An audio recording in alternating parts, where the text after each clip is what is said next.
Do sítio de exposição à molécula-alvo, vamos continuar nossa aula de toxicologia para você entender como isso influencia na exposição a substâncias químicas.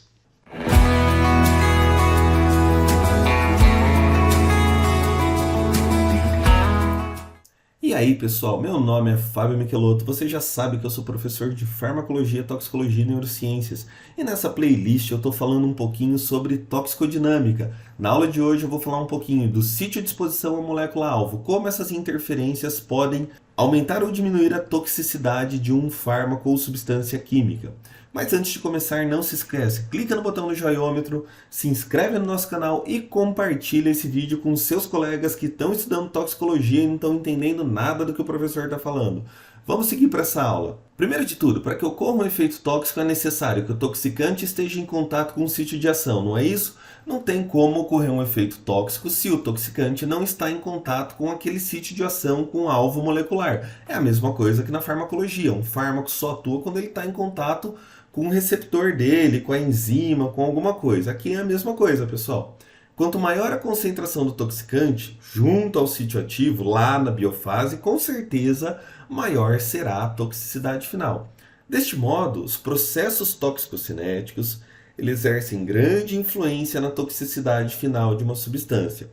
Quais são os fatores, então, tóxico-cinéticos que podem influenciar a concentração na molécula-alvo? Primeiro, a absorção. Quanto maior a absorção de uma substância química, provavelmente maior será a quantidade dela que vai chegar até a molécula-alvo.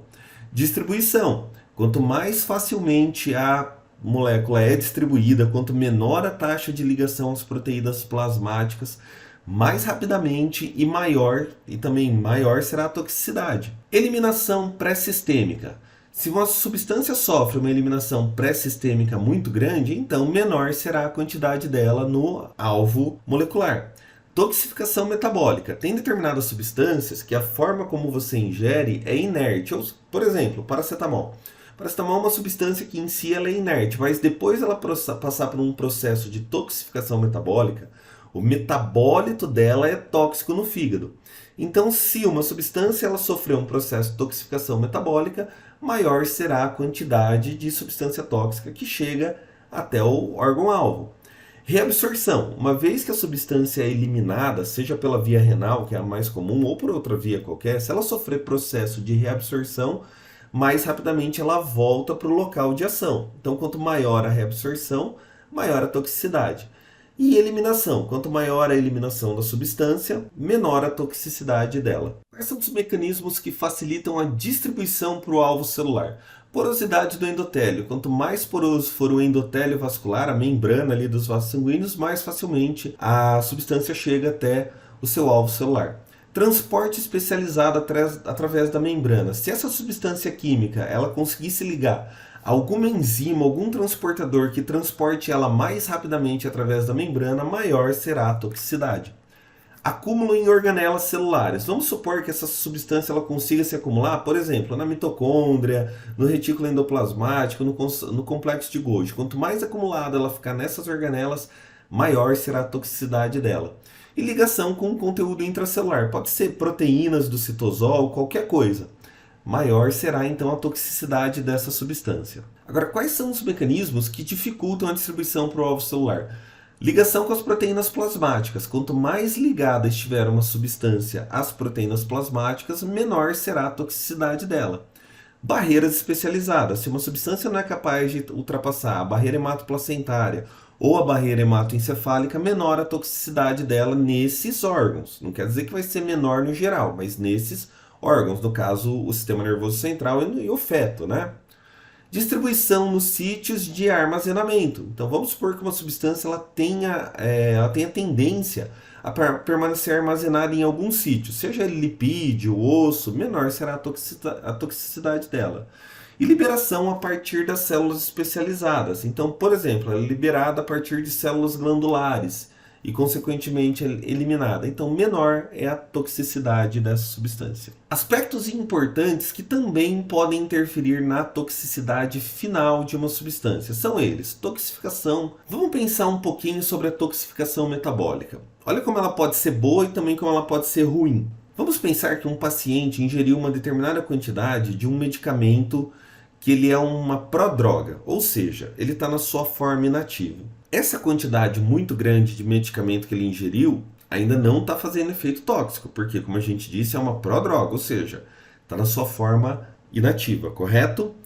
Se esse medicamento for absorvido, passar pelo fígado e for ativado, então ele se torna uma substância tóxica na circulação. Mas e se antes dessa substância química ser absorvida, nós conseguirmos fazer uma lavagem gastrointestinal e retirar ela do organismo da pessoa?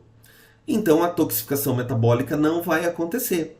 Nesse caso, a toxificação metabólica ela pode ser um benefício, porque como o fármaco ou a substância química ainda não foi absorvida, então ela não vai exercer toxicidade, correto? Mas a toxificação metabólica ela também pode ser um malefício. Se ela não existisse, pode ser que a pessoa não tivesse a toxicidade. Deu para entender os dois lados da moeda quando a gente fala em toxificação metabólica?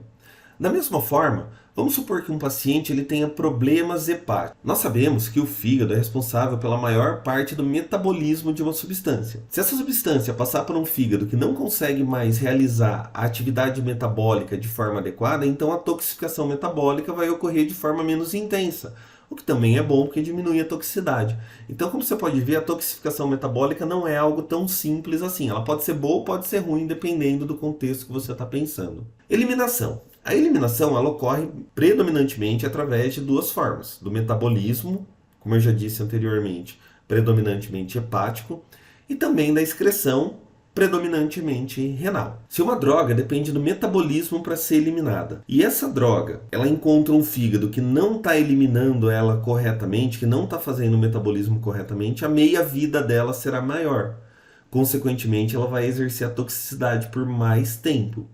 Contudo, se essa droga encontrar um sistema enzimático que metaboliza ela rapidamente, a toxicidade dela vai ser menor. Mesma coisa nós podemos falar da excreção. Se uma substância química depende principalmente da excreção renal para ser completamente eliminada do organismo, se os rins estiverem funcionando de acordo, ótimo. Agora, se eles não estiverem funcionando de acordo, pode ser que essa substância fique mais tempo, ou seja, tem um aumento de meia-vida. E quando nós falamos em excreção, algumas estratégias também podem ser importantes para aumentar a excreção de substâncias químicas, como por exemplo, ionizar a substância na urina. Se você tem uma substância ácida e você conseguir ionizar a substância na urina, alterando o pH da urina, seja com vitamina C, seja com bicarbonato de sódio, então você aumenta a quantidade de íons e isso diminui a reabsorção da substância. Agora, se você não conseguir fazer isso e mantiver a substância na forma molecular, a reabsorção pode ser maior. E aí já acabei falando de reabsorção. Quanto maior a reabsorção de uma substância, maior a sua toxicidade, porque maior a meia-vida dela. E quanto menor a reabsorção da substância, menor a toxicidade, ou seja, menor a meia-vida dessa substância. Por isso que as estratégias de ionização de substâncias químicas são tão importantes. Modificar o pH da urina é uma estratégia muito legal para você diminuir a reabsorção. E também tem aquilo que nós chamamos de remoção extracorpórea, de diálise, que é aquela eliminação forçada que nós fazemos para evitar que a substância química retorne para a circulação. Beleza, pessoal? Deu para você entender como que a toxicocinética pode influenciar na toxicidade de uma substância? Muito bem, essa aula foi montada com os livros de sempre, né? Fundamentos de Toxicologia, de Seis Yoga e colaboradores, Fundamentos em Toxicologia, de Casaredo, Toxicologia Forense, Daniel Junqueira Dorta e colaboradores, e Toxicologia Forense, do Ricardo Jorge Luiz Oliveira e colaboradores também. Se você gostou dessa aula, não se esquece de clicar no botão no joiômetro, é assim que o YouTube entende que esse conteúdo é legal, que é relevante. E se você gostou muito, compartilha com seus colegas, se inscreve no canal para que o nosso canal continue sempre relevante e a gente sempre continue produzindo conteúdos de qualidade. Grande abraço a todos, até!